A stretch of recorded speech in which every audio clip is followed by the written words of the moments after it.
Last week, we launched the Meducate Global Academy, which is really allowing us to focus on the growth of health professions educators. And by health professions educators, it's almost agnostic to what profession you're in, because the way we teach doctors and nurses and physical therapists and pharmacists and everybody is basically the same and built on the same tenets. And we're also really trying to focus on how do we improve people's communication skills, presentation skills? How do they use things like improv and adult learning to really focus in on how do we get our messages across? Because quite frankly, not everybody communicates really well.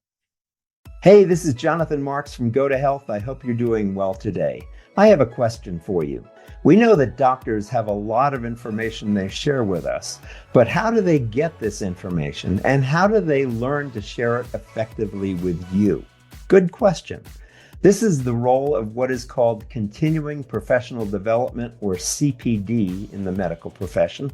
Licensed healthcare professionals have to take so many hours of continuing education each year to maintain their licensure. And there are continuing education organizations around the globe who are responsible for updating and training medical professionals, not only with the information, but how to communicate that information. It's my pleasure to speak today with a longtime associate in medical education, Lawrence Sherman. He's a fellow of the Alliance for Continuing Education in the Health Professions, and he's just launched a new medical education company called Meducate. You can learn more at meducateglobal.com. He's training people in medical education not only in the United States, but worldwide. And we'll talk with Lawrence about the importance of his international involvement. We're building a community of people who care about living well, aging better, and showing up for their health every day. If that's you, please tap the 5 stars on Apple Podcasts or Spotify, or give us a thumbs up on YouTube or wherever you listen to us, and help others find this space too. So welcome to the show, Lawrence Sherman. How are you today? I am doing really well, and I am glad to be talking to you after all this time. Good. Yeah. So Lawrence and I have known each other for probably close to 20 years, I'm going to guess. And we've both been in medical education and health education. And Lawrence, it's a pleasure to have you on the show today. So you've launched a new company called Meducate Global. Tell us what it is, what's the purpose, and why you started it. Right. So Meducate Global actually has been around since 2019 as sort of an umbrella organization for a lot of the work that I've been doing, building capacity of health professions educators domestically and abroad. Last week, we launched the Meducate Global Academy, which is really allowing us to focus on the growth of health professions educators. And by health professions educators, it's almost agnostic to what profession you're in, because the way we teach doctors and nurses and physical therapists and pharmacists and everybody is basically the same and built on the same tenets. And we're also really trying to focus on how do we improve people's communication skills, presentation skills? How do they use things like improv and adult learning to really focus in on how do we get our messages across? Because quite frankly, not everybody communicates really well. Yeah. So, thank you for saying that, because I want to get to the basics. How do we know? So licensed health professionals have to take continuing education every year to maintain their licensure. So how do we know that this education, this continuing education, how do we know it's effective? Let's talk about that a little bit. Yeah, so that's, as you know, a topic that's near and dear to my heart. I'm going to give you sort of a 2-level answer. The 1-level answer is focusing on the United States and the sort of the Western world. And then I'm going to talk a little bit more globally, and maybe we'll do that a little more later as well. But we know that medical information, healthcare information is doubling and tripling at a rate that we've never seen before. Correct. And no matter when you've finished your formal training, there's an incredible need to continue that education. And all healthcare professionals commit to lifelong learning. And there's a lot of people and organizations and everybody in between that work to develop good, high quality continuing education based on the needs of these healthcare professionals, both as individuals and as parts of teams. Because we have to remember that in healthcare, our providers work in teams, internal teams, external teams, collaborative teams, things like that. So there's processes in place and accreditation in place to ensure that the process that's followed to develop the continuing education is there and that there are organizations that are accredited to provide these credits so people can continue to maintain their certifications and licenses and things like that and beyond. The thing that I focus on, Jonathan, is how do we make sure that people that are teaching in these courses know how to teach? In medicine and in healthcare, it's almost expected that as part of your development process, you're going to do some teaching. So senior students teach junior students, trainees teach senior students, et cetera. But quite often, people aren't trained how to teach and communicate with students, communicate with professionals, communicate with patients. So that's sort of the nexus of where I'm living these days. And that's how we can ensure that high quality is also focusing on those teachers. Got it. So you mentioned earlier that the volume of medical information that's developing is overwhelming. I mean, you walk into a doctor's office and you'll see piles of books and magazines, which are all the latest information. And the question is, okay, they can read it, but the question is, what do they do with that information? And I think more importantly, which is what you're all about, how do they communicate that information? How do they communicate that information with a patient? And I think the real measure of effectiveness is, how does it change the life of a patient? Does the patient listen? Does the patient change his behavior? How can we assure that education is really effective in changing people's behavior and improving health outcomes? So there's really interesting research around how adults learn, because adults don't learn the same way as children. And what really frustrates me is when I hear the term pedagogy, because pedagogy is how we teach children. Mm-hmm. So the first thing we have to do is make sure that what we're teaching these adult professionals is designed for them. Second thing is, I'm so glad you brought up the magazines and the textbooks, because by the time things are published, they're often obsolete. Mm-hmm. So right now, we have to rely on our healthcare professionals to develop their own personal learning networks and to be able to know where to go to find the right information, test it out, apply it, and make the determination of how and whether they will make a change. The other thing that we know is different people learn and change at different rates. We can't assume that you and I are exactly the same. And if we're exposed to the same information and education, we at the exact same rate will make the same change at the same time. Sometimes, like, I'm going to make a change 2 seconds after I hear something, because that's the way my brain works. Mm-hmm. But others may say, well, I want to see that research replicated. I want my colleagues to test it out. I want to hear the experts say it's the right thing to do. I want guidelines to be updated. I want that to happen before I make a change. There's nothing wrong with that either. So we have to embrace the fact that not everybody learns and changes at the same rate. And it's sort of like when you were in school, there was the kid that finished the test first and the kid that finished the test last. The kid that finished the test first wasn't always the smartest kid, and the kid that finished the test last wasn't the least smartest kid. Yes. So time is not the measure of success of making a change. Good. And I want to also talk about another concept, which I know you know well, we both know well, is the whole idea of repetition. Because when people hear information, it's not enough to just hear it once. You have to hear it in a repeated manner and repeat, multiple times to have this information sink in so that you can actually use it. Can you talk about repetition and the importance of that? Well, yeah, there's a lot of research around that in the health professions education and the general education literature as well. And adults take multiple interventions, let's call them that. Many adults take multiple interventions before they'll make a change in behavior, et cetera. And sometimes having these repetitions, or in education, we call it scaffolding. So we need to give you the baseline information, then we need to build on that and build on that, so the story is told correctly. Mm-hmm. So it's not just repetition, but it's also how you tell that story and how you build it. And there's lots of these different formats, like spaced education, where you can do it at multiple intervals. Education doesn't have to be an hour long. Education can be 5 minutes long. And the other thing that's really important is to remember that adults are driven to look for information and education when a question comes up at work, in clinical practice.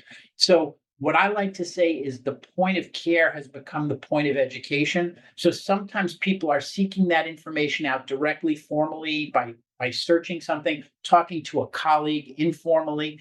And all of those things represent those little repetitions. So you have those little bits of information that continue to build on each other and reinforce. So it's incredibly important. Good.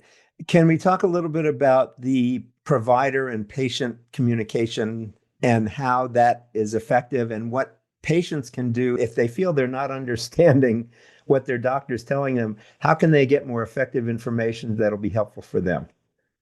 Well, it goes to the heart of something that has a name that I hate, and that name is soft skills. Soft skills is the wrong term for communications and those types of skills that healthcare professionals have to have and excel at on a regular basis. Surgeons, we test them on their ability to do a procedure and trustable professional activities. Medical students, we test them using the OSCE. It's a very structured testing process where we test them on their communication skills, but we don't continue to reinforce that.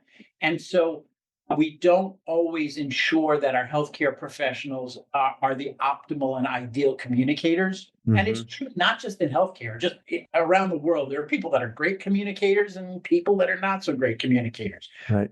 But communication is a two-way street. And when we teach about this, we teach as much about listening as talking. And healthcare professionals need to commit to the 2-ear, 1-mouth rule. Listen twice as much as you talk. That's why you have 2 ears and 1 mouth.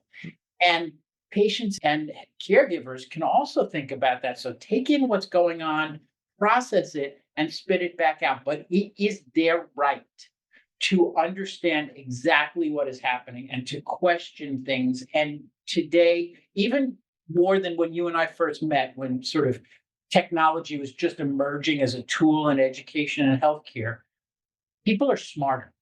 There's high quality information that they have access to on a regular basis that they can go in, and they're having good, intelligent conversations with their healthcare professionals. I wouldn't take a combative stance with a healthcare professional, but remember, unless you're in an emergent situation, depending where in the world you are, it's true that you can fire your doctor.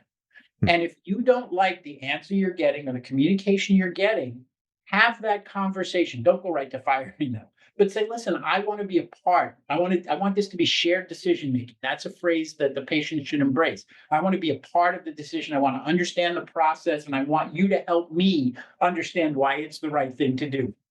Ask the right questions, you get the right answers.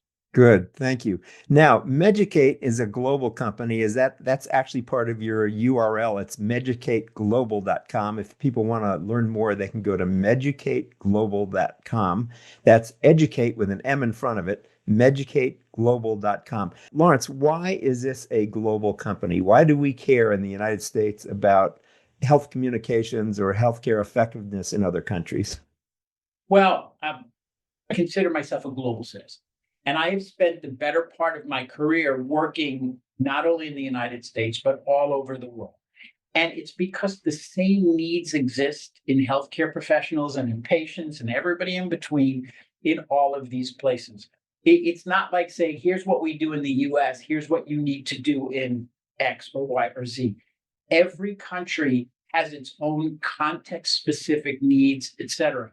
But there are places around the world where the healthcare professionals and the health professions educators don't have access to the same type of content that our folks in the US do. And in the US, I often say we're spoiled because there's so much available.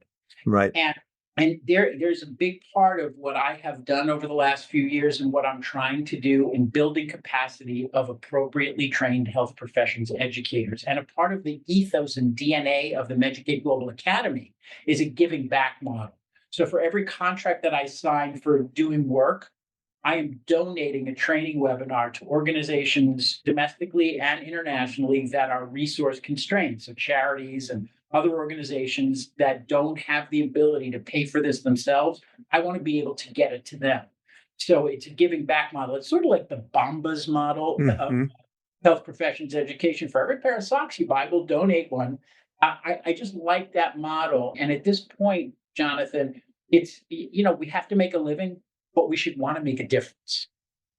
Excellent. I love that point. Thank you. Now, as we work with people in other countries, there's got to be a lot of cultural sensitivities. Can we talk about that a little bit? I mean, information and, evidence is evidence, and evidence-based medicine is just evidence. But what kind of sensitivity do we have to account for cultural differences? So I embrace cultural differences, and I always say it's as much about the context as it is about the content. And what I will say is the majority of people that are teaching and the majority of people that are practicing have the same basic makeup needs and wants. But Mhm. how it's taught and how we do it is very specific to the environment in which people operate. I always like to say that there's that saying that culture eats strategy for breakfast, lunch, and dinner. And so you could have the greatest strategy to employ, but if the culture or the environment isn't ready to accept it, it's not going to work. So we don't simply go into places, and by we, I mean the broad enterprise, not just me. But we don't just go in and say, here's the answer to your problem. We go in and say, let's identify where the gaps are. Let's find the root causes and let's help you get to a place where you can improve what you're doing. I'll give you a for instance, if I may. Please. In collaboration with AMI, which is the International Association for Health Professions Education, we developed a capacity building program and we trained CPD, continuing professional development educators in 5 sub-Saharan African countries. We developed it as a 6-module online course. When we met with the country leads in each of the 5 countries, they said, this is great, but we have connectivity issues and we have an issue of keeping people and keeping their attention. We need you to turn this into a face-to-face course. So we quickly turned it into a face-to-face course, which is the opposite of what we've seen in other cultures and environments where there's a face-to-face course and people say, we'll get more participants and more completions if we have this as a digital online self-paced course. So that's an example of where context and content have to be really married so that you get the outcomes that you want. And I think this really relates to how we do medical education and treat patients within the United States. We're not one culture. We're multicultural here in the United States. And as you talk about content versus message, I mean, it's content versus context. We have to account for this in the United States as well, depending on who we're dealing with. And we have to know how to communicate with people depending on what their cultural background is. Oh, 100%. I'll give you an example there too. I got a million of them, Jonathan. Good. When I was still a continuing education provider, when I was developing clinical educational activities for practicing clinicians, I worked on an interprofessional, so a team-based educational program in diabetes. And what we had was a series of face-to-face meetings where we had interprofessional faculty. So we had physician, nurse, pharmacist, diabetes educator, all teaching. And I remember one of the diabetes educators saying to me, she said, boy, we develop this great content and we push it out to the practitioners. But until we walk a mile in the shoes of those practitioners, we can't know that what we're telling them is right. And she gave me the example that she went into her community. She was based outside of Chicago. And she said, until she saw how the patients that she was dealing with did not have access to good quality food, good, healthy food, it's easy to say, oh, your lifestyle change will help you with your diabetes. It's impossible within the cultural context in which people were living. So you're exactly right. Every educational activity and every participant in every educational activity represents a microcosm. And they have to have this education so that it is relevant to themselves and that it's not a one size fits all. If I can share another example I've heard of, a doctor walked into an office with a face mask on, and his patient, who actually came from Africa, freaked out. And the doctor was saying, what's wrong? And the patient said, where I come from, if a doctor walks in with a mask, it means I have a communicable disease that I could die from. Hey, am I going to die? And the doctor said, no, I'm so sorry you thought that. I just have a cold and I didn't want to pass it on to you. So cultural background is so important in communication to make sure that what we're trying to communicate is effectively communicated. 100% correct. Good. So, Lawrence, I like to get in this part of the interview, I like to get to the part where I ask, what haven't I asked that I should have? Well, I think one of the things I'd like to reinforce is that regardless of whether you're a healthcare professional or not, whether you're an educator or not, a lot of the concepts that we try to share in communications and presentations and active listening in all of these contexts are applicable across the board. Anybody that has to have a conversation can have their communication skills honed. Anybody that has to give a presentation, whether it's to 5 people or 5,000 or 50,000, can have their skills honed. And that's sort of the sweet spot of what we're doing. And one of the things that we're trying to do is get some of this stuff out in a way that anybody that wants to improve their communications or presentation skills can do that. And some of the things, I think you know this, I used to be a stand-up comedian. So one of the things that we do, one of our courses is how do you use improv to improve your communication skills? Mm-hmm. So many things that we're doing that are just trying to help people be better at what they do, regardless of the setting that they do. And again, I go back to that. I'm trying to help people be more effective communicators, more effective presenters, more effective educators, and comfortable in their own shoes. Well, one other one that I'm working on is presentation skills for people who are introverted. Because the best presenters I have ever seen, I wound up learning that they're very introverted. And so I've taken from them what it was that they needed to do to be more comfortable in their own shoes. And so we're going to have a whole focus on how do we help those who are more introverted be better presenters and communicators. That's good. I heard a wonderful story from actually one of my mother's doctors when she was alive. He asked, how do you tell whether your doctor is an introvert or an extrovert? And the answer is, if they're an introvert, when they're talking to you, they look at their shoes. And if they're an extrovert, when they're talking to you, they look at your shoes. So, you know what's funny? I heard that one, but instead of doctor, it was accountant. Okay. Yeah, but that's a fun one. Yeah. So we have to deal with how people, the effectiveness of communication and, regardless of who people are, what their, individual makeup is or what their culture is. Lawrence, the work you're doing worldwide is a blessing. And I want to thank you for all the work that you're doing in creating better communication in the healthcare space. Thank you. And I really like what you're doing. I like the name of Go to Health. I just love that. I'm a Brooklyn boy, so my brain one place. Good. But I really like what you're doing. And I appreciate the opportunity to share this because I think the common goal here is to improve people's comfort in being a part of their own healthcare, no matter what part of the equation they're in. Good. Great. Lawrence, it's been a pleasure reuniting with you, even for this brief period, to see what you're doing.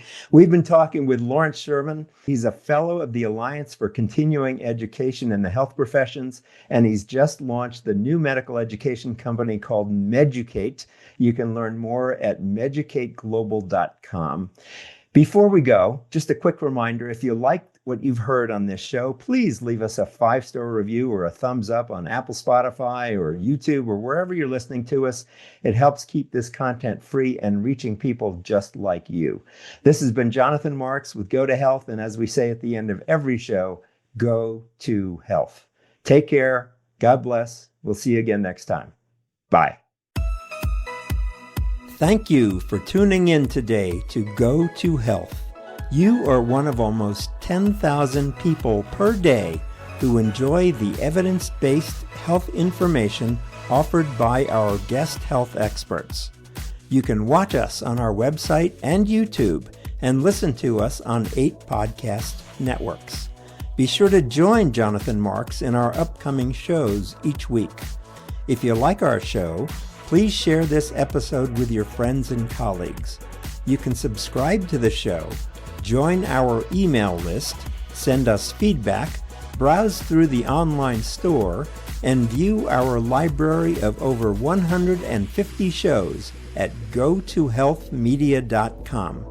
See you next time, and remember to elevate your life with Go to Health.